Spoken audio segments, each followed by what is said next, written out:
Do you have fully vacant units on your property that you have mothballed until next semester?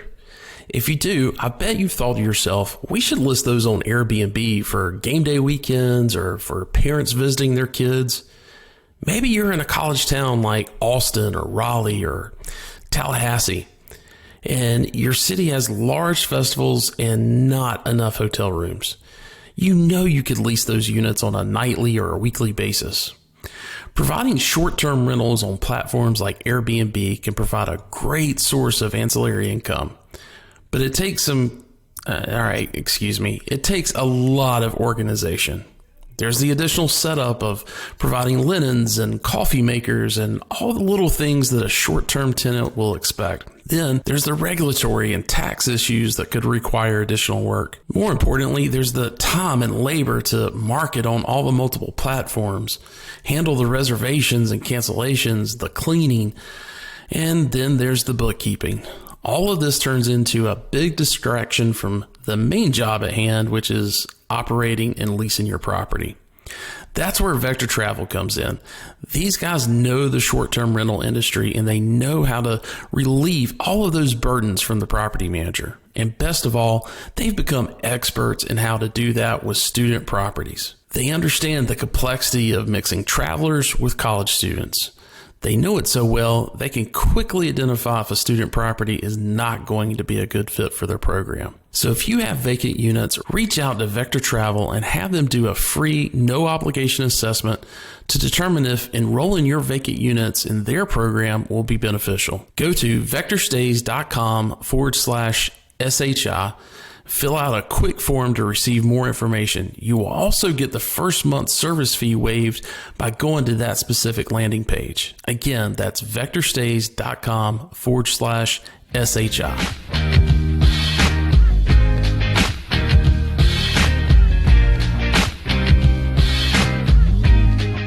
Well, hello, everybody, and welcome to the Student Housing Insight Podcast, where we are putting you in touch with the people who bring student housing to life. I'm your host, Wesley Dees.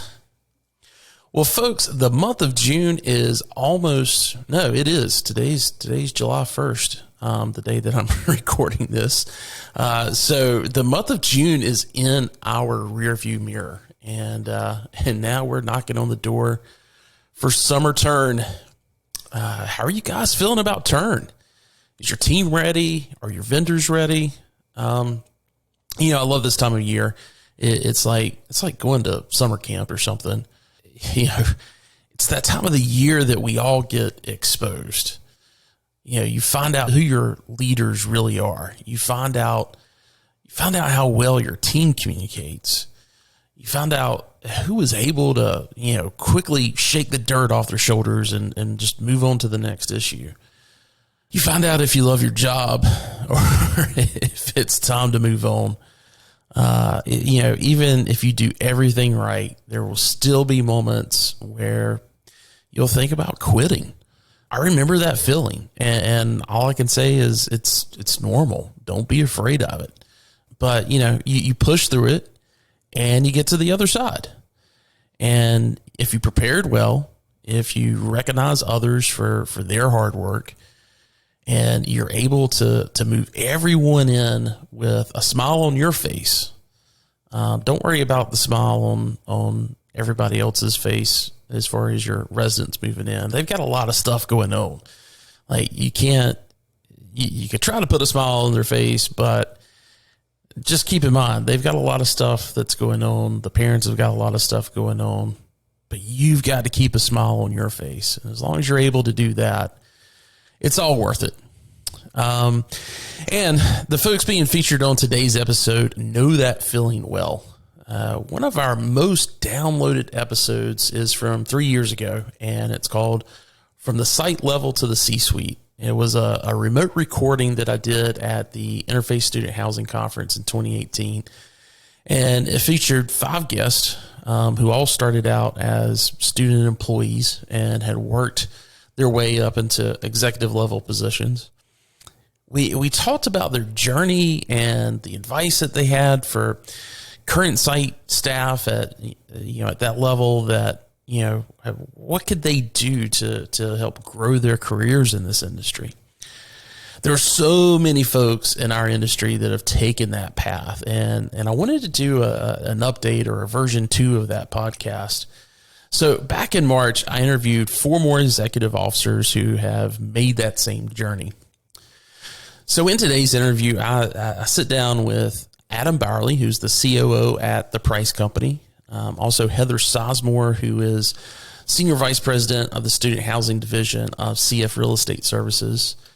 Jason Fort, who is the EVP of Business Development at Asset Living. And Sly Brandon, who is the VP of Operations at Cardinal Group. I think this interview is probably even better than the one that I did before. And man, there's just so much good information in this one that I think if you're at the site level currently, be it as a student employee, a leasing agent, general manager or community manager, I think you're going to get a lot out of this. If you've got that goal or even if you're thinking of creating that goal of making student housing a career choice for you. So let's cut to that interview, and I'll catch up with you on the other side for some important announcements about what we're doing this year at the Interface Conference. And it's just coming up in a couple of weeks in Austin. So we'll talk to you on the other side. Enjoy this, guys.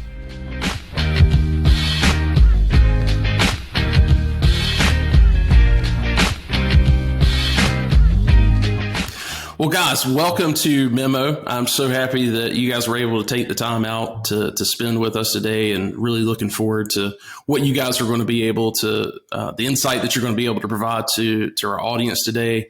All of you guys, started out on the site level. Most of us are around the same age, so we've all kind of followed each other's career to a certain extent, and kind of know the story behind the companies that you guys are all at or have served at. And so really excited about the type of insight that you can provide to especially our site managers, as we've discussed, and those that are looking to possibly taking their career beyond the site level. So super excited about what you guys are going to be able to discuss.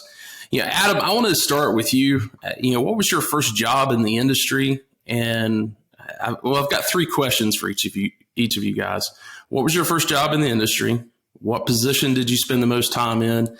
And what position in your career so far did you enjoy the most, and why? And of course, feel free to say your current position, because I don't want your employers to get upset. But if it's not the current one, if there's something that you enjoyed even more, I think it would be great for our audience to hear that. So, Adam, let's start with you. Yeah, thank you so much, Wes. I really appreciate you bringing us all on here. My first job at the site level was part-time turn help. I thought I would be in this industry for 2 weeks. I was 19 and needed a job, and my mom just said, "Hey, you got to get a job," and that's what I did. And that was the year 2001, and I literally have been with the Preiss company for since then. So going on 19 years since that first job as a part-time turn helper, cleaning out, trashing out apartments. I'm 6'8", if you know me, so I think one of the stories I like to tell is that we had a really old maintenance supervisor, and he didn't like to carry the step ladder to change light bulbs and smoke detector batteries. So he hired me because I could just reach it without standing on a ladder. But, so that was my first job. I literally have done 9 different positions with the Preiss company. But my favorite job really was probably property manager. I loved it. I did a little bit of a different approach to a property manager position. I had a large property. It was 1,552 beds as my first PM job. And, it was really good for me because I was able to get, I was sort of the party planner as well as the property manager, and I really got to enjoy it. If you think about it, I was, 26 years old as a property manager, and it was a fun time. I mean, the students that we were managing weren't much younger than I was. So it was a good opportunity for me to stay younger and stay in a field that I always, wanted to do. But probably I spent the most time as a regional. I was the first regional for the Preiss company. As we grew, I was in a position where the Preiss company, when I started, we only had like 1,500 beds. And so now we've grown that to like 32,000 beds. And so we really had a nice increase. So as I did that regional manager position, that was probably what I spent the most time in.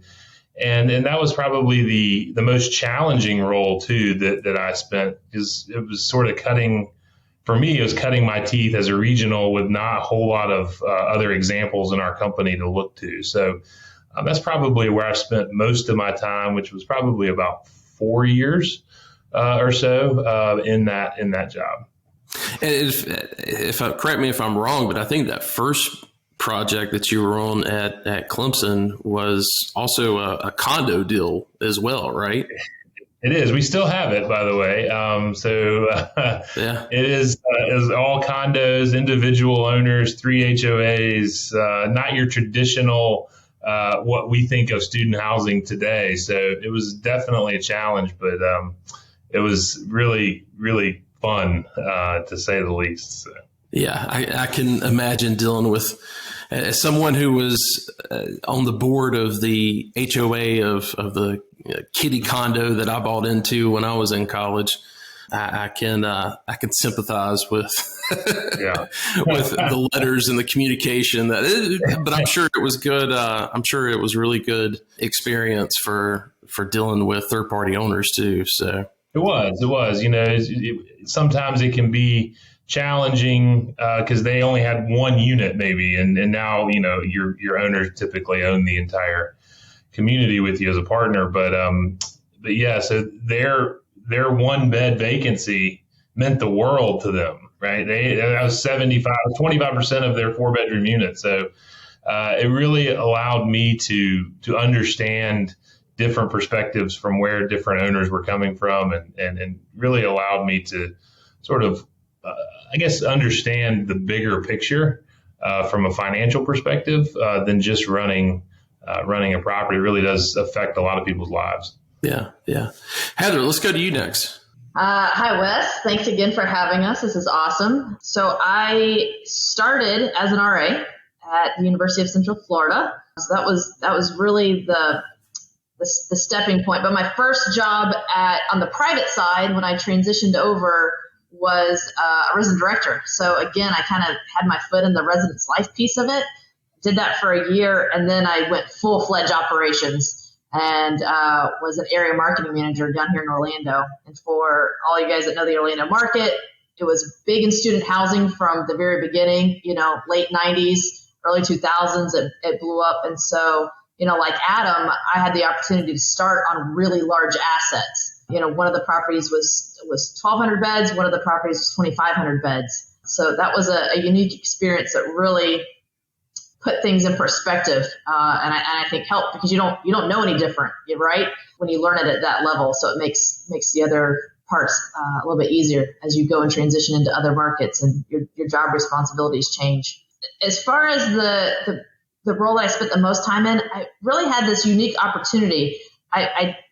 The roles and responsibilities changed for me almost like clockwork every 2 to 3 years. So there isn't one that really stuck out for an extended period of time above all the others. But I would have to say that the role that I enjoyed the most was probably a regional leasing specialist. I was still young in my career, finishing up grad school, getting out of college, and throwing everything I had into my career at that point, and traveling and on the road, God only knows how many nights out of the year. But it was an eye-opening experience to get outside of one particular market that I knew very well, to get into different states, different product types, and really start to open my eyes to what the industry was all about and have that exposure. So definitely one of my favorite times in my career. Learned a lot from it, and it's something that stayed with me throughout the entire career for sure.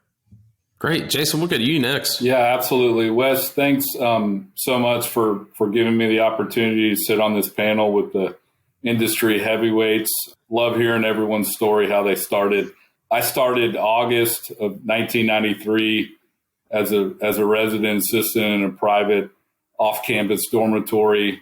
I gave up chasing my dream to be a college baseball player, and a buddy was running the facility and asked me if I wanted to be a resident advisor. And I said, you're going to give me free meals and a place to live, I'm down with it. Let's do it. So never would I have thought that that's how I would have started my student housing career. I didn't really even understand what student housing was at that time, but started out as a resident advisor and worked with that company for 11 years until I started with Asset Living in June of 2004 at one of the 4 properties that we had at that time, and have been with Asset ever since. They're going on year 17, and started out as a property manager and worked my way up to the EVP position that I am right now.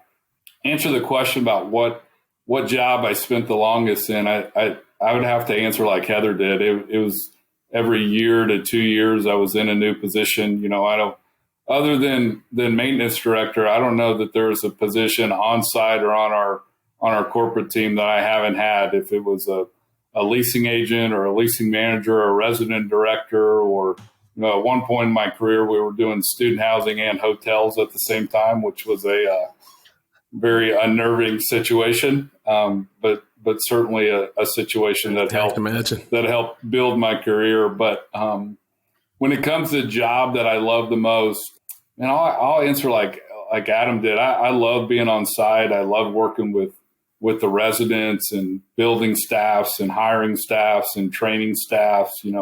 When I started with Asset, I started at the Cambridge at College Station here in College Station, Texas, and getting to hire and train staffs and mentor them was very rewarding. I have somebody that was on my staff, my very first staff, that is now our legal counsel at Asset Living, and the ability to know him from when he was 18 to know him now was very rewarding. So I think that's what property management on site, where I spent the majority of my time, and then it's also the most rewarding too.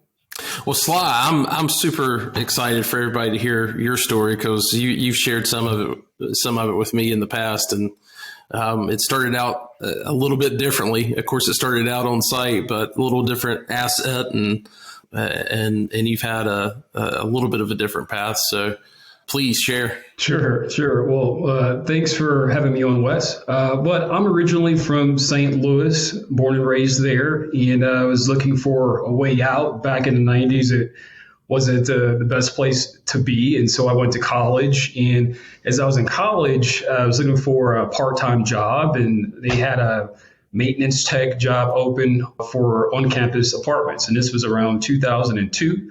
And so I thought that was a pretty good gig, and I did that for a while. And that led me to other jobs in student housing. And then I became a community manager in 2007.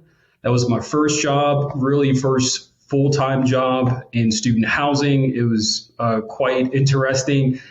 We were building a new private product off campus, and we were introducing purpose-built to the market. And so, as you all probably have experienced, it's definitely a interesting process. So I did that. In around 2011, I became a regional sales manager. I was in that job for approximately 3 years, and that wasn't the job that I enjoyed the most.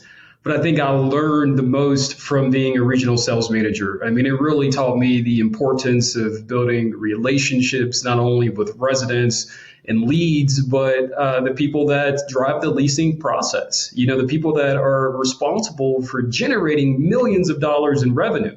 The job that I really enjoyed the most was I was able to go work internationally in student housing, and I traveled through Europe and the Middle East, and I was working in markets. I was meeting with investors. I was able to really understand student housing from a completely different lens. Was also able to really kind of understand how students overseas define value. If you think about how we define value in the States, it's a little bit different for those students that are attending college overseas. But when we have some of those students come to the U.S., really understanding what they're looking for, has been really important for me. So, gotcha. Well, guys, thanks so much for sharing that part and giving a little bit of insight to our audience about your journey. I wanted all of you guys are in executive level positions now. And although you may not be hiring people directly as far as in the interview process with site level managers, you're certainly interacting with them, throughout their career on being on site. And I know a lot of those folks, are certainly looking at taking their career beyond the site level, into a regional or a corporate level. And I know you guys would prefer to hire from the site level because, if they've spent a good year or two, hopefully more at the site level, really learning, the in and outs of your company culture and processes and those type of things, they're going to fit better when they move into, a regional or corporate level position. As you're seeing those candidates now, be it, inside of your own organization or outside of your organization, but still at the site level, what do you feel most candidates are missing in order to be qualified for that position that you're hiring for? We'll continue to go in alphabetical order here, but I kind of want to leave this up for discussion. But Adam, if you want to start us off. Yeah, sure. For me, what I find people are missing is they think it's going to be easy. And it's not easy, especially property manager today is very different. I'll be the first to admit it's very different than it was being a property manager 15 years ago. There's just so much more stuff that we've given a site level manager in every company. And we've all tried to find ways to be efficient, but there's just so many more things that they have to do. And so it's not going to be easy. And so ultimately, I really think that the piece that's missing for some folks when they want to move up or they want a new position on whether it be the site level or maybe moving from a property manager to a regional is that it's not going to be easy. And some people aren't willing to work as hard as they're going to need to work in order to get to that next level. And also the other piece is that so many people that I see that they want to take another level, but they can, and then they're having trouble. It's because they're not willing to either move or relocate for a period of time. Very rarely are you going to be able to take every step that you want to take in the same market or in the same state.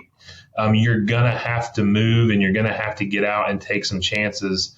It doesn't have to be forever, but a lot of people start this maybe right out of college. And so I just encourage everybody to take that opportunity to move and to relocate and to travel. And it's not traveling just Monday through Friday. It's traveling long periods of time. And that's ultimately what it's going to take, because that's what is going to show your supervisor or your company that you have what it takes to help the organization move forward, because you're able to get out there and work hard. So being able to work hard and being able to relocate are two things that I find that's missing, I guess you could say, from some folks today that want to move up. Yeah. I mean, I agree with everything Adam said. I would add, it's the amount of tenure and experience that they have. And so we've, for a period of time in our industry, I use the term, I know others do, we fast tracked a lot of people. They have a year as an accounts manager, boom, yeah. Property manager. They have a year as a community manager, boom, what's the next step? And a lot of that, our industry was going through a huge growth spurt. We didn't have the talent to keep up with it.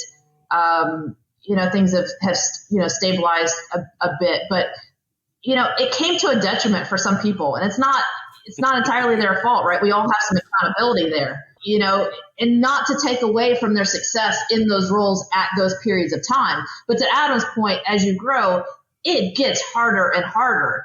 And without that experience of more than just a year or two, go to a bigger site, go from 600 beds to 1,000 beds. You have a different set of challenges there. Learn different product types. We're heavy in the garden style in the Southeast. but if you go into a position and all of a sudden you've got a mid or a high rise in an urban environment, things change very quickly in a lot of different aspects of your operations and leasing and marketing. So I think that the experience to be able to handle more than one finite set of circumstances and conditions that you might have been successful in is really important.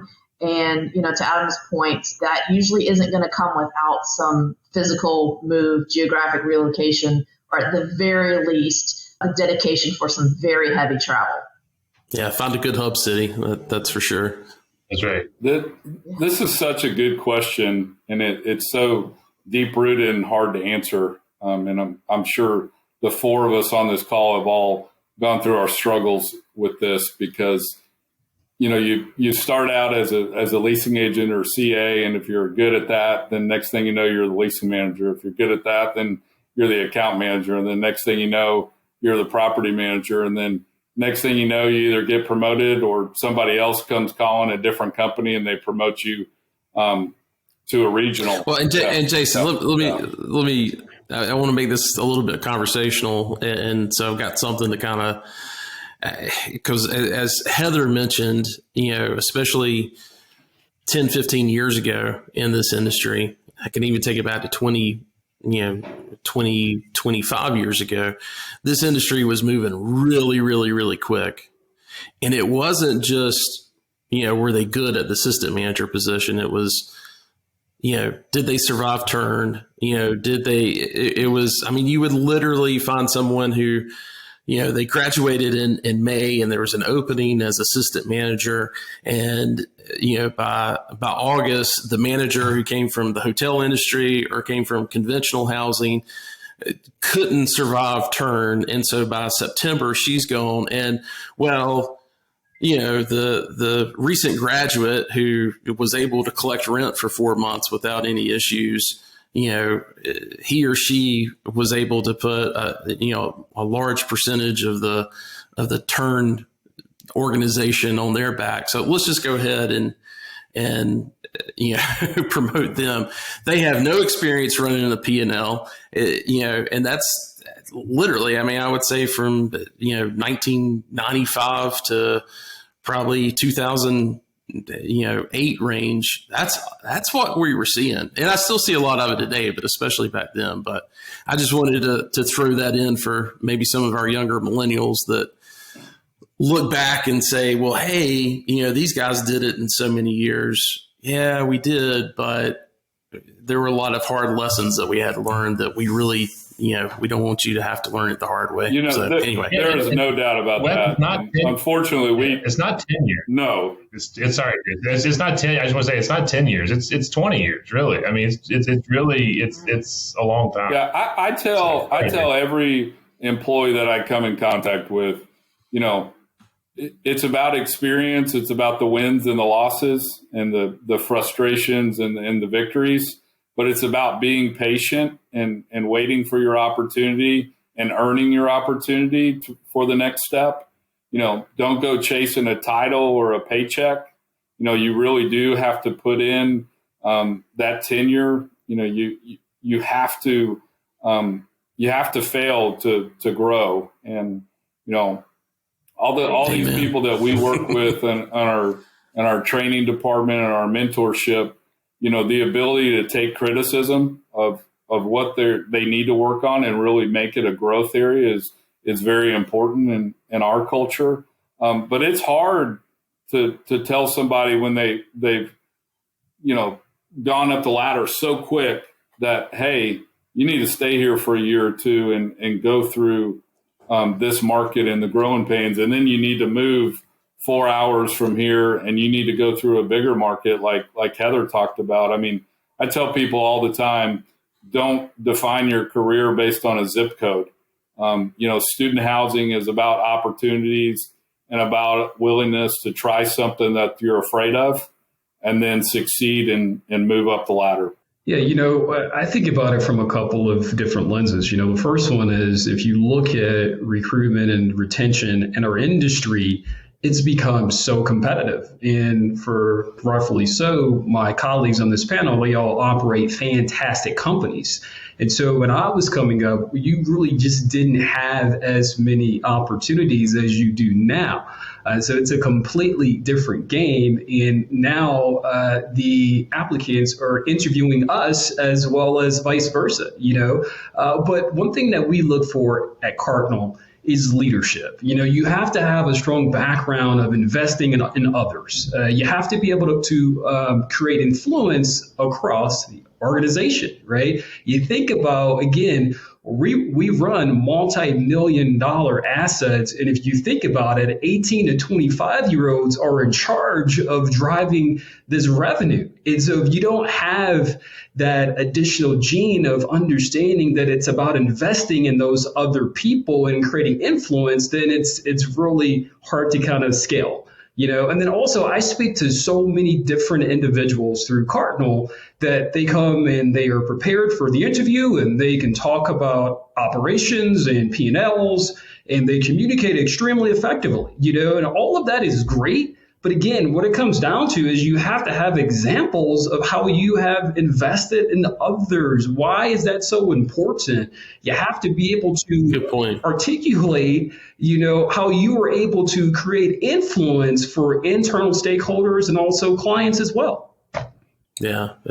I like the point because, Adam mentioned, you were at 3,000 beds or whatever when you started with the company. You're at 30,000 beds now. Jason Asset is 132,000, I think. And do you even remember what it was when you got started as far as the number of beds? It's funny. We had 4 properties and we were right at about 1,200 beds. When I started, we had property in College Station and Austin, East Lansing, and then in Knoxville. And those were all the only 4 properties that we had. I can still remember our first managers conference when we had managers and assistant managers and leasing managers there, and what we've become today. It's certainly very rewarding for what Julie and Mike and Ryan were able to build as leaders of our company. Yeah. So Sly, to your point, I mean, the industry's grown. The top 25. You got to break 10,000 in order to be a top 25 operator. And what that has allowed those companies to do is become, water at the top so that you've got people specializing in. Look, when we got started in this, there was no director of training. There was no, the regional manager did it all, right? And so,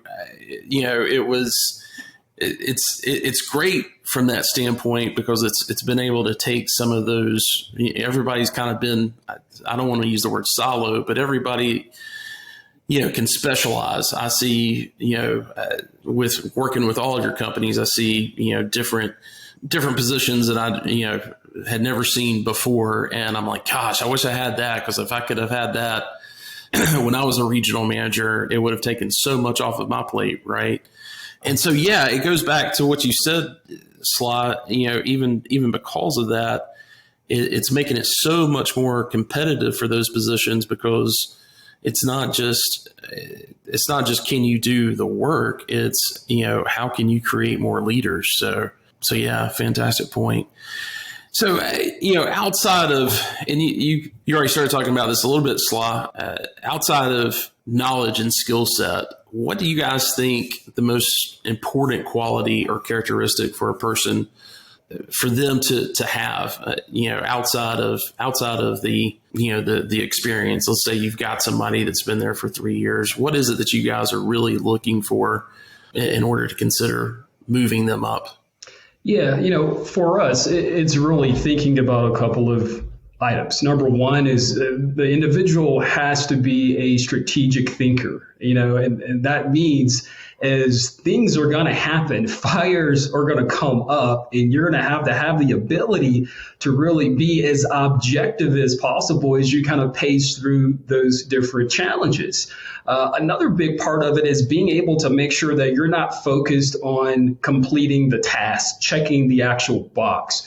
What value did you add to every single issue that came up, and how were you able to train other individuals through that process of what to take away to add value to their process as as well. And as you think about it, a lot of the professionals that we come across, they're very focused on being able to say, I could do a P&L and I could do accounting and I can do all of these different things. And it's like, well, that's outstanding, but do you have the ability when a building is on fire to not be reactionary? Do you have the ability to use your resources? Do you have the ability to really try to be as objective and think strategically through whatever comes down the pipeline, Yeah, for me, it's three things. It's work ethic, it's attitude, and it's interpersonal skills. And when I say interpersonal skills, meaning can you get along with the people on your team, and can you lead others? Can you manage others? That's the going back to your earlier question. One thing I wanted to add is people don't know how to manage other people very well. And that's one of the harder things that we find when you want to promote somebody, meaning you're going to have more people to oversee. Managing personnel in student housing is probably one of the harder jobs that we all do. And so having those interpersonal skills that you can get along with other different personalities, you understand different ways of learning and different ways of managing, that's key. But to add that to work ethic and attitude, that's perfect. You can never have been in student housing before. I'll teach you that. Literally, I'll teach you accounting. I'll teach you P&L. I'll teach you how to do turn. Obviously, if you have those things, that's great. But those three things, if you don't have them, you're not going to be successful, at least not in our organization, in student housing in general either. Yeah, that's so true. I mean, work ethic's huge. Not to rehash everything, 100% agree with what Sly and Adam both said. I would add, because there's definitely not one thing, right? There's like this, this grouping, this handful of characteristics. But I would add coachability into that. When somebody mentioned that word earlier, but to want to be able to take it literally in the sense of receive constructive criticism and do something with it. And I take it a step further to say, that you don't take it for what it is and then move on. Like, you have to absorb it. You have to apply it and reapply it. I'm with Adam. We can teach people the basics of this industry. We all know it's really not that complicated. It really comes down to more of those, interpersonal qualities that everybody just said. But you have to be able to retain it and apply it. We can't have 18 lessons on how to do the P&L, right? Like, you've got to be able to grasp it and retain it. But and with that comes the initiative to want to do so, the initiative to be a problem solver. When you're bringing something to your supervisor that you do have an issue, a problem, a challenge, don't look at it with your hands up and say, tell me what to do. At least come with ideas, suggestions. You've taken proactive measures of, I think this is the best way to approach it, especially in the beginning when you're not sure and you're looking for that reassurance. But, having that confidence, you're in the position, you got to the position because you saw it in yourself, somebody else saw it in you. So have that confidence and take the initiative to do your job that you've been hired to do, and don't be scared to do it. Everybody has given such solid answers, and I agree 100% with what everyone said. When you look at attitude, I can't teach you to have a good attitude when you walk through the front door in the morning. It's something that's totally, completely up to the employee, and it's a decision that they make when they get out of bed every morning. I can't teach work ethic. The ability to know that student housing is not a 9-to-5 job, and it's an all hours job. Work ethic's something that you can't teach. The ability, like Heather was talking about, to learn from your mistakes, to really listen to constructive criticism. You use it as fuel to grow. To add a couple things. How do I think like I own the real estate and act that way? To go pick up a piece of trash, to that's on the tour path, to when I'm walking in an amenity area and it doesn't smell good, to immediately fix that, to think like I have millions upon millions of dollars in the asset and think that way. That's hard to learn. but it's certainly a mindset. And, the last thing I would add is, the ability to not be average and to be exceptional. And I think that's hard to teach. Somebody either wants to do the job or they just want to get by. We at Asset Living, we want to hire people that want to be exceptional so we can maximize the profit for our ownership groups. And that's a hard quality to find, but certainly something that we've been successful with during our tenure. Wes, one thing I want to add, I was at a conference and I was listening to a speaker, and he was talking about coming up in the world when he was in his 20s, and his boss, told him, he said, I don't expect you to work 65 hours a week, but I don't expect you to work 40 hours a week either. You're going to have to work more than 40. To Jason's point, it's not a 9-to-5 job. And that's okay. And that's the way you're going to be able to get, move up in the world and get what you want, because you're going to show that much more work ethic and much more desire to achieve your goals than the next guy. And then the other thing is it doesn't matter what position you're in. Sly, your story is awesome about coming from the maintenance and facility side. And I want to emphasize that to anybody watching this podcast or this webinar, that you can achieve your goals from any sort of sector of our business. But you have to have the thing, in my opinion, you have to have the things we just talked about. And as leaders, Heather, and Jason, Sly, when you walk into a property and you talk to the folks on site, you know it right off the bat with some of these folks. You know whether they got it or not. Just in a working with them for a few days, a few months, and you know which ones don't. And so I highly recommend the folks that were wanting to try to move up to really focus on those things and interacting with folks when they come to your site, interacting with folks when they tour your site from other companies, not to get another job with another company, but that's how you can show your worth and your value to the property itself. How many times have we shopped a property just to go look at the market, and you come out of that, and that manager, you were like, wow, like that person is awesome. Like, they're really lucky to have that person, and you just know it. You just know it right when you meet them. Yeah.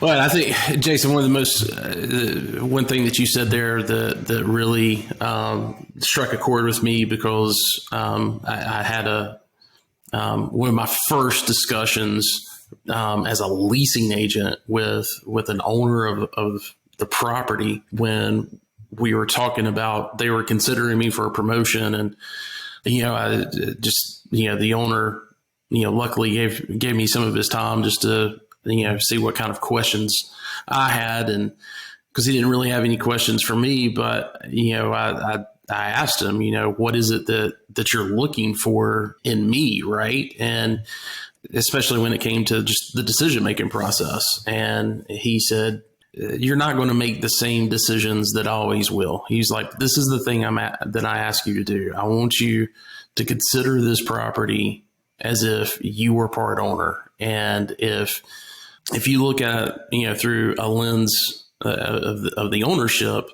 are you always going to make the right decision? No, but 9 times out of 10, you're probably going to fall on the right decision. So I've always kept that with me. So that was, I'm glad you mentioned having that, trying to look through things with that lens. I want to be quick on this next question, because I know we've got some folks who have a hard stop here. But I think this one's really important. If there's one or two things that you would say to a site level manager or someone at the site level looking to move up that they need to complete, and specifically, I'm using the word complete. I don't want to say work on, because that could go on forever. Maybe it's some type of designation. Maybe it's Sigma 6, Six Sigma, whatever it's called. Maybe it's those type of designations. Is there anything that, 1 to 2 things that you would say, hey, complete this before even applying for a position? And maybe that's just a full cycle on a property. Adam, we'll start with you. Yeah, I don't want to put it in a specific box because I think a lot of people can move up in different pathways without completing certain things. I think the one main thing for me is you have to have experienced multiple markets. You cannot have been successful. I think one of y'all said it already. You cannot be successful in one box and think that that is going to be your pathway to the next step. You have to show it across multiple markets. And so getting out and experiencing, it doesn't have to be 12. It can be 2. It can be 3, but it can't just be 1. So my quick answer, multiple markets, you have to do it. You don't have to relocate, but you have to be able to show you're successful in multiple markets. Jason, we'll go to you. I was just going to say, Jason, let's go to you really quick because I know you're up against a hard stop here. Yeah, I have 2 things, and 2 things that I tell every person that wants to advance. Train your replacement, either hire, recruit, mentor, that's somebody that can take your place immediately when you get promoted, and you have to invest in that. And then the second thing is whatever scares you the most, do it today and turn your fear into a positive. And those 2 things is what I tell people when they want to go to the next level. Heather? Love both of those. I would add, I am a huge fan of education, and it doesn't have to be one. It's not a particular one.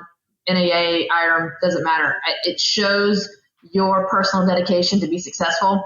Experience is amazing and nothing replaces it, but education and bettering yourself and learning outside of the 4 walls of your office or your property is the initiative that you're serious and you want to go far and you're willing to put in the additional work outside of the hours to get there. Awesome. So I would say, it could get confusing to understand where to even start. So before you even start, you need a plan. So have a written plan that summarizes why you want to move up, why do you think you deserve it, and what sets you apart from everybody else. Number 2, within that plan, what resources do you think you're going to need to achieve that goal? What skills do you think you need to master? And ultimately, what is a realistic timeline for you to get there? Gotcha. All right. Last question. Most important lesson you learned that prepared you for the role you are in today. Jason, we'll start with you. Wow, that's a good one. There's not one instance. It's the experience of falling flat on your face and making a bad decision and learning from it, and the ability to make sure that doesn't happen again. Student housing careers, there's so many peaks and valleys, and when you're down in the dumps and have made a bad decision for your property, the ability to make sure that doesn't happen again and learn from it and go from there. Heather? Similar to what Jason just said, and you, it's better to act than to be indecisive. Make the decision. Trust your gut. You'll make the right decision most of the time. And even when you don't, it's better than being indecisive and letting that problem fester and only get worse. So make the judgment call. Do it. Sly, most important lesson. That obstacles are not to be feared, but accepted as an opportunity to really learn. When obstacles occur, you really have to lean into those, no matter how uncomfortable you may feel. Learning from those is something that's going to mentally prep you for what's to come next. And obstacles equals growth and knowledge. And if you can get to growth and knowledge, then that gives you the ability to add immense value. All right, Adam, you're up. Most important lesson. A quick one. Don't be afraid to get rid of toxicity on your team. Get rid of toxic people, even if they're in a position where you don't think that you can fill it quickly. It's better to have nobody in that role than somebody that's bringing the rest of the team down. So if you're in a management position and you have the opportunity to get rid of somebody that's being toxic to your team, do it immediately. Yeah, that is great. Great one. Well, guys, thanks so much for your time today. I know our audience is better for it and really appreciate everything that you guys are doing to the industry, especially this past year. I know all of you guys have spent some long nights, sleepless nights of navigating your teams through this pandemic, and just appreciate it so much, everything that you guys are doing for your teams and for the industry as a whole.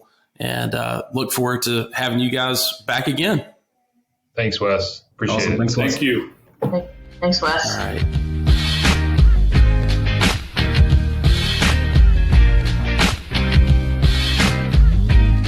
Well, again, big thanks to those guys for their time. Like I said earlier, there's just so many little nuggets within that. I hope you were taking notes. If not, go back and listen to it again. But I think what they said, I really hope this audience found that useful. So as I mentioned earlier, we're going to be doing another remote podcast at Interface in a couple of weeks. Interface Student Housing is happening July 13th through the 15th in Austin, Texas at the JW Marriott. If you're interested in going, you can find more information at studenthousingbusiness.com and our friends over at France Media. This event is only one, maybe 2 or 3 events each year that really puts all of the key players in student housing under the same roof for a few days. Later this summer, we've got NAA with Apartmentalize. They've got a portion of that segmented to talking about student housing. If you're in Chicago, I'll be there for that. Would love to meet up with anybody that is going to be there for that. And then also in October, which I won't be able to be at this year, because my family's going on vacation at the same time. Anybody else try to plan a vacation this summer and there was like no luck in trying to find a place? So we're taking a late one, the first week of October. And so that's going to cut into the conference, the student housing conference that NMHC does, the National Multi-Housing Council, and our friends over there. They do that every fall. And I believe it's back in California this year, I think in Huntington Beach again. And, yeah, man, wish I could be there for that, but got to take some much needed break with the family. So I won't be able to be there for that. But those are really kind of the 3 only big events that are happening throughout the year, where you've got all the key players in student housing under the same roof for a few days. So I like to take advantage of those opportunities. And if you've ever seen me at one of those conferences, I'm typically walking around with a recorder in my hand, wanting to talk to folks, get their ideas on things, their insight on things. And this is no different. So we've put something together that I think will be really special. We're recording an episode that I've dubbed From the Top, and it's featuring 3 CEOs whose companies are just doing great things in this industry. We're talking to Adam Byrley's founder at the Preiss company, Donna Preiss, and Alex O'Brien from Cardinal Group, as well as Lauren King from Trinitas. So looking forward to that panel. Each of those companies, are both owners and operators, and I think their insight on our industry is so key to where we are headed over the next 3 to 5 years. So be on the lookout for that episode. And if you're going to be at Interface and would like to be in our live audience for that recording, shoot me an email at contact@studenthousinginsight.com. Again, that's contact@studenthousinginsight.com. And I'll shoot you an invite to attend that. It is invite only, and you have to RSVP. We've got limited seating, so shoot me that email as soon as you can, and we'll get you registered. Well, folks, that does it for this episode. As always, make sure you are following us on LinkedIn, Instagram, and Facebook, and also sign up as a community member at our website at studenthousinginsight.com. Just go to the upper right-hand corner. There's a login button. Click on that. If you've never signed up, go through the sign-up process. But once you are a member, you get access to a ton of information that we provide. You can also post and search for jobs as well. It's all completely free, so make sure that you take advantage of that. All right, everyone, take care, and we'll see you next time.